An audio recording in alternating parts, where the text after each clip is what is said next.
Nuestra modernidad, ¿en qué se relaciona con nuestros antepasados? Durante siglos, las culturas del altiplano han agradecido a la Madre Tierra por los frutos que ésta le entrega. Es el pago a la tierra.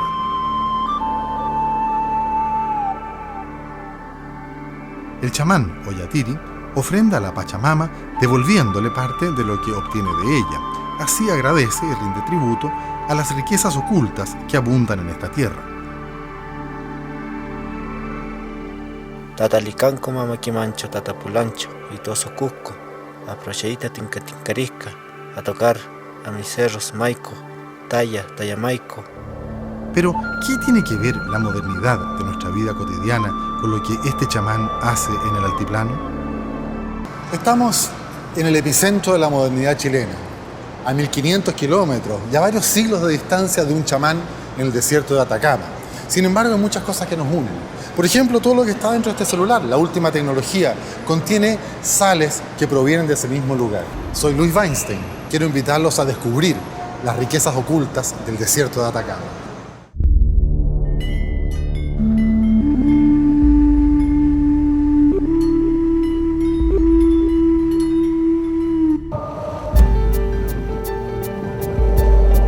El geólogo Carlos Marquardt nos llevará por un viaje hacia las profundidades del tiempo a través de las terrazas fósiles que encontramos en esta zona. Nosotros sabemos que acá en Chile, por ejemplo, hay muchos terremotos, muchos temblores. Esos movimientos se producen a la subducción. ¿Qué es la subducción? Es cuando la placa oceánica de Nazca se mete por debajo de la placa continental sudamericana.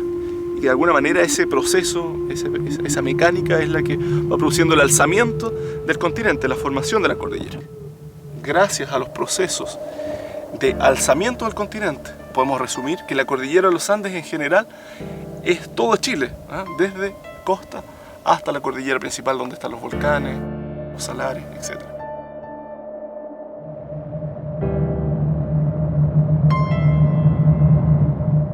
Pero avancemos un par de millones de años en el tiempo para ver cómo se formó nuestro árido norte. El desierto de Atacama posee una antigüedad de 35 millones de años. En esta etapa, conocida como Oligoceno, se formó el paisaje actual. En este paisaje destacan los salares entre los que sobresale el salar de Atacama, el más grande de Chile, con una superficie de 2.700 kilómetros cuadrados, equivalentes a más de 5 veces el tamaño de la ciudad de Santiago. Pero, ¿cómo se forma un salar?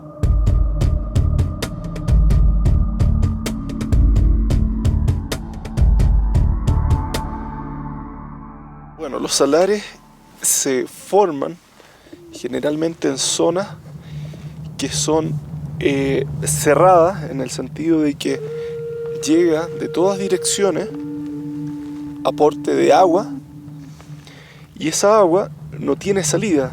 Se va acumulando el agua y se produce mucha evaporación en ese lugar. Eso sumado, por ejemplo, en esta zona de la cordillera, en el altiplano, en la zona de la Puna, con la presencia de volcanes. Los volcanes, es bien sabido, por ejemplo, son ricos en azufre y otras sales, sulfatos, etc. Todo ese material se disuelven y se van, ¿no es cierto?, acumulando finalmente en el fondo de estas cuencas cerradas donde hay mucha evaporación y se van formando entonces los salares. Rodeando los salares encontramos largas extensiones de roca sedimentada conocida como caliche. Esta roca es la que contiene el codiciado salitre, pero ¿cómo se forman los nitratos contenidos en esta roca? Se han esgrimido varias teorías acerca de su formación, sin que hasta el día de hoy los científicos hayan logrado determinar con exactitud cuál es su verdadero origen.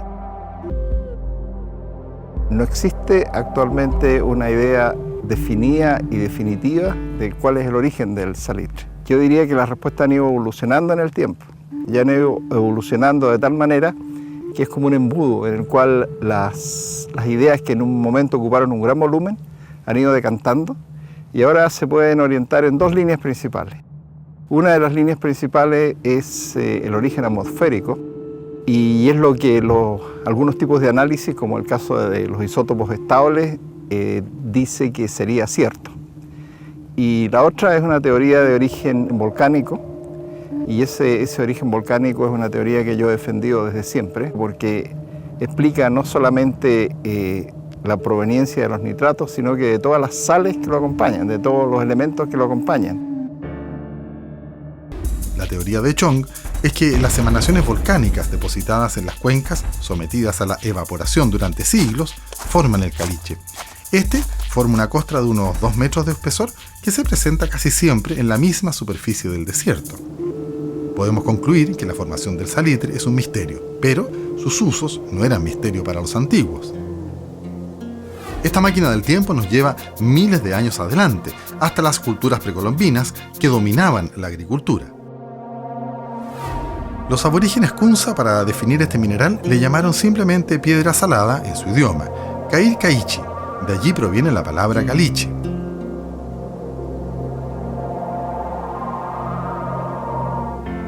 Los pueblos originarios habitaron el interior del desierto de Atacama, bordeando el río Loa y en diferentes oasis o ayllus donde existía agua. Estos aborígenes obtenían así de la tierra calabaza, zapallo, maíz, ají, porotos, quinoa, papas, algarrobo y varios productos más.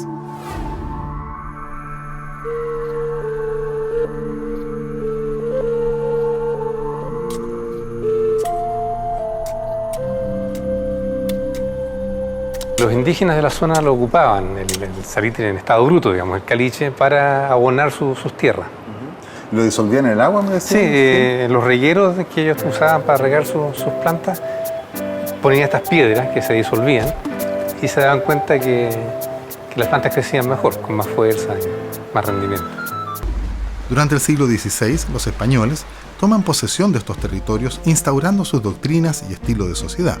Esto provocaría un gran cambio en las comunidades indígenas, muchas de las cuales perdieron sus antiguas tradiciones. Si los pueblos originarios ya conocían el uso de este mineral, puede que este conocimiento se haya perdido con la conquista, pero ¿cómo llegó a conocerse por parte de los colonizadores?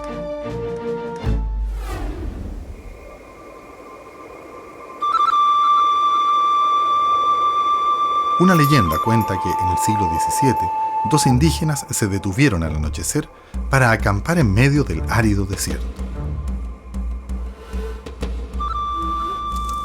La sorpresa y el miedo se apoderaron de ellos cuando, al hacer una fogata, las pequeñas llamas, como por arte de magia, se convirtieron en inmensas columnas de fuego. Los indígenas llevaron una muestra de ese material al cura de la localidad de Camiña. Tras visitar y bendecir el extraño lugar, el cura tiró el material en el patio de su casa. Tiempo después, cuán grande sería su sorpresa al ver que las plantas y frutales crecieron más grandes que en años anteriores.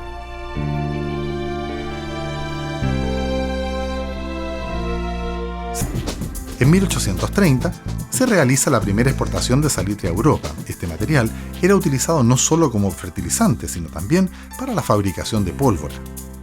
La pólvora es un invento chino que se compone aproximadamente de 1/3 de carbón, 1/3 de azufre y 1/3 de salitre. Se usaba en ese entonces para todas las actividades constructivas y destructivas del hombre. La precariedad del sistema de paradas, que producía entre 300 y 800 quintales, mejoró cuando el ingeniero chileno Pedro Camboni comenzó a disolver el salitre a fuego indirecto, utilizando vapor de agua. Esto aumentó la productividad, llegando a 6 millones de quintales anuales, lo que atrajo a miles de personas a trabajar en el desierto. Pero el auge de la industria salitrera se consolidaría al implementarse un nuevo método de extracción, el sistema Chance, inventado por el inglés James Chance. El químico inglés James Humberstone, chilenizado como Santiago Humberstone, fue quien adaptó este sistema para las oficinas salitreras del norte chileno. Una de las oficinas más conocidas sería rebautizada después con su nombre.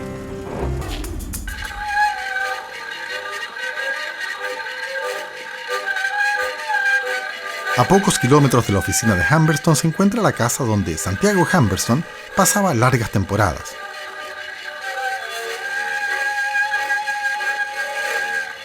Ahí, don Santiago Keith, nieto de un inmigrante irlandés, aún guarda en su memoria recuerdos de la época dorada del salitre. Don Santiago Hamilton era ingeniero químico. Bueno, como era inglés, conversaba mucho con los abuelos míos. Teníamos una buena amistad. Se pasó temporadas largas acá. También atesora los elementos que daban entretención en la pampa salitrera hace más de 100 años, como un órgano de fuelle o este tocadiscos de hace casi 200 años.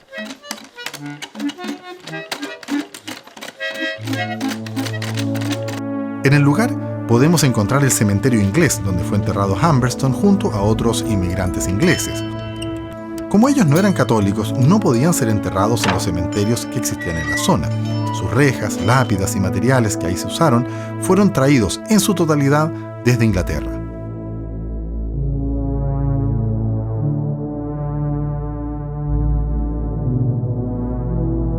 También yacen en este lugar algunos soldados de la Guerra del Pacífico que aquí mismo combatieron en una guerra cuyo origen fue el salitre. El nombre más ajustado yo creo que sería la Guerra del Salitre, porque ese fue el motivo por el cual se valorizó esa zona y los países que tenían reclamaciones ahí estuvieron dispuestos a ir a una guerra. Había cierta indefinición respecto de los límites territoriales que venía de la época de la colonia y tiene que ver con que era una zona que tenía nulo valor comercial casi. Pero durante el siglo XIX se valoriza la zona y entonces todos los países que tienen intereses ahí empiezan a preocuparse más por dónde corre exactamente la frontera. Según un acuerdo con Bolivia, en 1873, Chile podría explotar salitre dentro del territorio boliviano durante 15 años sin pagar impuestos. Y lo que inicia la guerra, digamos, el incidente que desencadena todo el conflicto, involucra a una empresa donde había capitales chilenos, pero también ingleses, que operaba en Antofagasta, que producía salitre. Esta empresa estaba exenta de impuestos por un tratado que se había hecho entre los dos países. Hay un cambio de gobierno en Bolivia y el nuevo gobierno impone un impuesto de 10 centavos por cada quintal de salitre producido. El gobierno chileno rechaza el impuesto y el presidente boliviano, Hilarión Daza, anula el contrato de explotación y decide rematar las salitreras. En Chile se consideró esto como una violación del tratado anterior. De esta forma, el 14 de febrero de 1879, el ejército chileno desembarcó en Antofagasta para impedir el remate. Perú, aliado mediante un tratado secreto, estaría junto a Bolivia en esta guerra que duraría hasta 1884. Comparativamente, yo diría que el periodo en que el Estado chileno ha recibido más ingresos fue el periodo de la salitrera, pues estamos hablando de medio siglo. Y con eso el Estado financió obras como los ferrocarriles, por ejemplo. Pero el dinero también se invirtió en otras cosas. Fue un periodo de gran fundación de escuelas y liceos. Todo eso se financió con lo que entraba por el salitre. Pero hubo también mucho despilfarro. La gente en la pampa salitrera se divirtió y se divirtió bien. En Pisagua se construyó una plaza de toros, en Iquique un teatro que nunca apagaba las luces durante la función. Aquí llegaron las estrellas más cotizadas del mundo en esos años, como el tenor Enrico Caruso, la bailarina Ana Pavlova y la actriz Sara Bernard. En 1898 hace su aparición un invento que cambiaría el concepto de entretención en el mundo, el cine. Este invento llegó rápidamente hasta las oficinas salitreras. Pero los filmes de la época no solo eran una entretenida novedad, también eran peligrosos. En 1927, la inflamación de la película durante la exhibición en el cine de Caleta Buena produjo un incendio que consumió medio pueblo, lo que finalmente le trajo la ruina. Los obreros no recibían un salario en dinero, su paga era recibida a través de un curioso sistema. La ficha salitrera fue precisamente el equivalente a la moneda corriente, donde el obrero se le pagaba a través de estas fichas para poder comprar sus abarrotes en una pulpería. La pulpería de alimentos era propiedad de la oficina salitrera y estas fichas no tenían valor en otro lugar. Y acá es interesante ver que bajo esa noción se violaba la constitución política del Estado que autorizaba la libertad de comercio. En las oficinas salitreras, en el sistema Chang, no hubo libertad de comercio. Esta peculiar situación sería uno de los detonantes de un estallido social. Sin duda, dentro de la historia del salitre hubo episodios cruentos.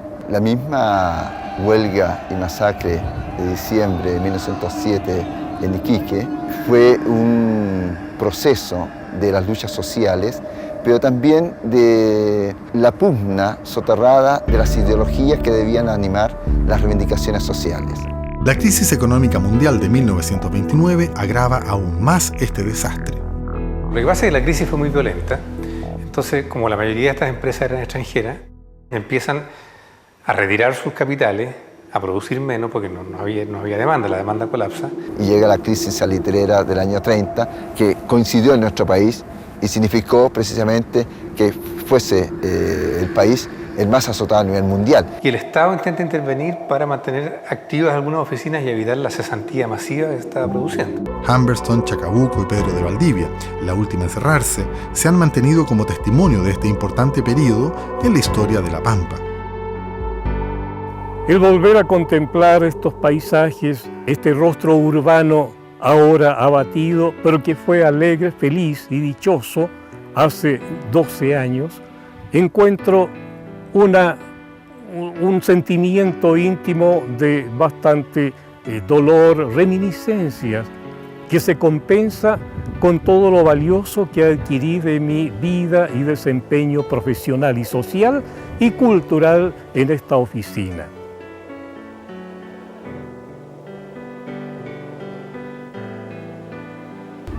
Tras el Big Bang, la creación del cosmos, los únicos elementos químicos originados directamente son hidrógeno, helio y litio. El litio es el tercer elemento más ligero en el universo y del espacio llegó a la Tierra. Su uso más antiguo en medicina viene de los griegos y data del siglo II. En Éfeso, el médico Sorano descubrió que ciertas aguas eran muy efectivas en algunos casos de locura. Estas aguas contenían litio. Hoy, las sales de litio se usan en el tratamiento de la manía y depresión bipolar. Los escritores Charles Dickens, Virginia Woolf, el músico Friedrich Händel, el pintor Vincent van Gogh padecieron trastorno bipolar.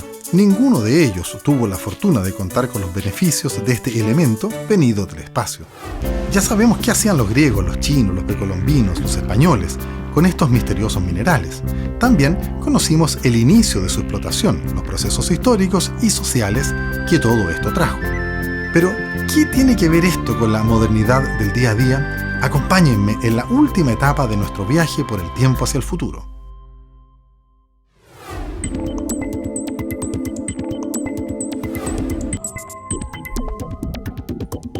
En 2006 apareció un nuevo city car japonés, el i. Su versión eléctrica, el i-MiEV, es lo que nos interesa. Este modelo se prestaba para la transformación por tener su motor en la parte trasera del chasis. En lugar del tanque de combustible, un pack de baterías va instalado bajo los asientos y el motor de combustión es reemplazado por un motor eléctrico de menor volumen pero de similar potencia. Los motores eléctricos no producen vibración, ni ruido, ni gases de escape. Además, al frenar, el mismo motor funciona como cargador de las baterías. Esto es posible gracias a las baterías de ion de litio de alta densidad. Todas estas gracias hacen suponer que autos como este serán posibles en el futuro gracias al litio. Los medios de contraste con yodo son líquidos transparentes y normalmente son inyectados por vía intravenosa. Se utilizan para obtener imágenes de diferentes órganos. Uno de los grandes avances de la medicina ha sido precisamente el diagnóstico por imagen. Y para eso el yodo ha sido básico porque nos ha permitido tener, digamos, una sustancia que nos permite diferenciar tejidos. Nuestro viaje continúa en este gran centro comercial. Aquí hay montones de pantallas de cristal líquido, muy probablemente como la que usted puede tener en su casa, en el televisor o el computador.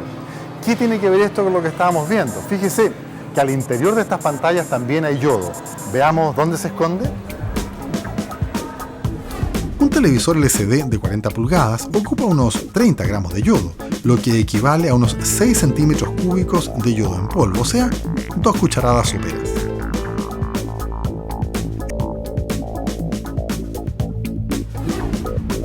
litio para las baterías de los autos híbridos, yodo como medio de contraste en salud, por ejemplo, o en las pantallas de cristal líquido, las pantallas LCD. Pero, ¿qué culpa tiene el tomate? Ninguna, por supuesto. Aquí puede crecer en este gran cultivo hidropónico gracias también a productos del salitre. Podemos cerrar el círculo donde el salitre, una sal que sale de la Tierra en un lugar del planeta, vuelve a la Tierra en otro lugar del planeta para alimentar a los más de 6.000 millones de habitantes que somos. Y un elemento primigenio, como el litio, que vino desde el espacio con el Big Bang, ahora vuelve al espacio. Hoy se preservan como patrimonio unos pocos testimonios de lo que fueron las salitreras de antaño. Pero cientos de oficinas yacen solas en medio de la pampa. Estas construcciones, que fueron fuente de riqueza del pasado, hoy se desmenuzan con el tiempo y vuelven a la tierra como una ofrenda, agradeciendo las riquezas que en esta tierra abundan.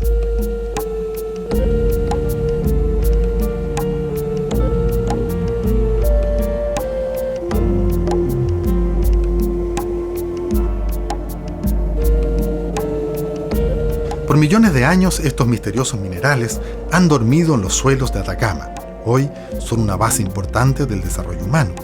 La historia nos ha demostrado que su explotación debe ser armónica con la naturaleza. Así tendremos un futuro lleno de energía que asegure el desarrollo y bienestar de nuestro mundo.